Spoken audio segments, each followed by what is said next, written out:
किसी एक संत ने इस जगत के अंदर अगर आत्मज्ञान या तो सत्य को फैलाने की कोशिश की, आप किसी भी संत की एक ऑटोबायोग्राफी पढ़ो, विरोध विरोध विरोध विरोध विरोध विरोध, चारों ओर से विरोध, बदनामी, खींचातानी, रोक टोक, उसके बावजूद उस संत ने एक सत्य ज्ञान जगत में दिया। चाहे बुद्ध हो, चाहे महावीर हो, चाहे कृष्ण हो, चाहे राम हो, चाहे जीसस हो, कोई भी क्यों ना हो, सबको एक स्ट्रगल से गुजरना पड़ा, पर उन्होंने कुछ अच्छी बातें दुनिया को दे के गए।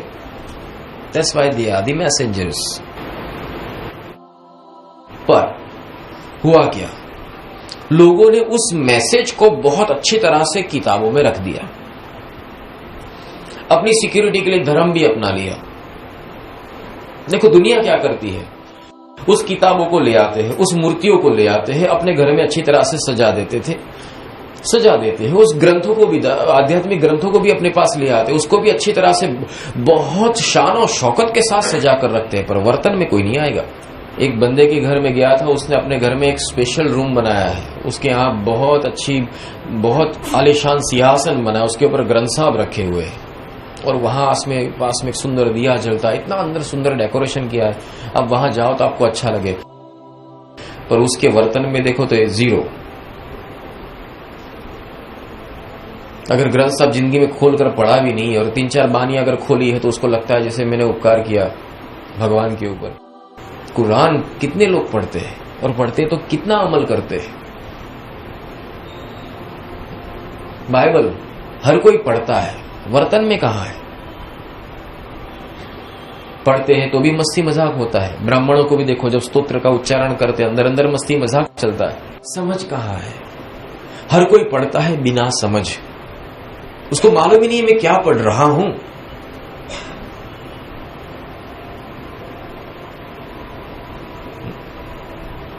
असतो माम सद्गमय, उसका मतलब क्या, तो बोले मैं असत्य की ओर से सत्य की ओर जाऊं। तुझे मालूम है सत्य और असत्य क्या है?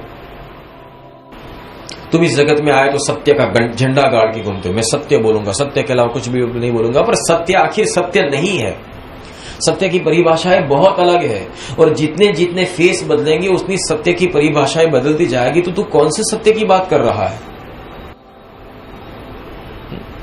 अगर सत्य आखिर एक ही सत्य होता तो कृष्ण युधिष्ठिर को नरोवा कुंजरोवा न कहते।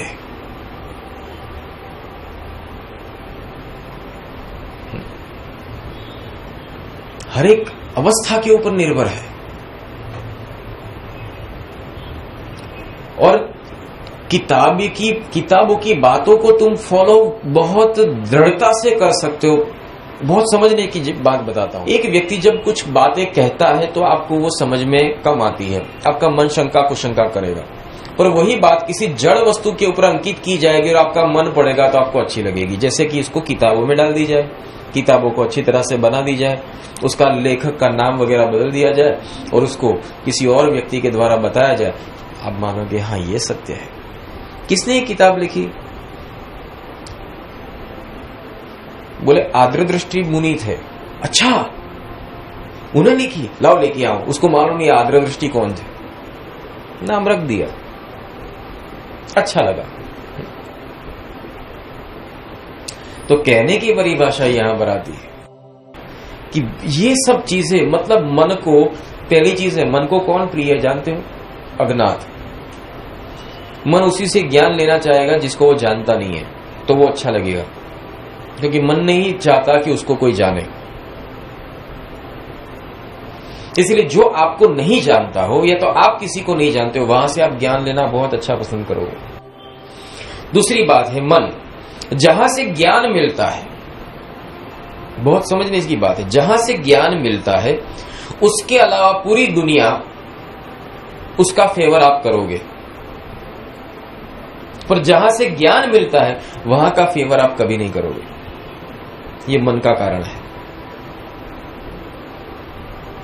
जैसे कोई ज्ञान अगर आपको मिलता है, कोई व्यक्ति अगर आपको ज्ञान देता है, तो आप वो ज्ञान नहीं लोगे, आप वो ज्ञान लेकर 10 लोगों को पूछने जाओगे, भाई ये बराबर है कि नहीं है।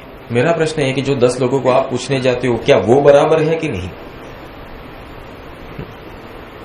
जिन 10 लोगों को आप पूछने जाते हो, क्या वो 10 लोग बराबर है? वहां ये समझ नहीं आती है।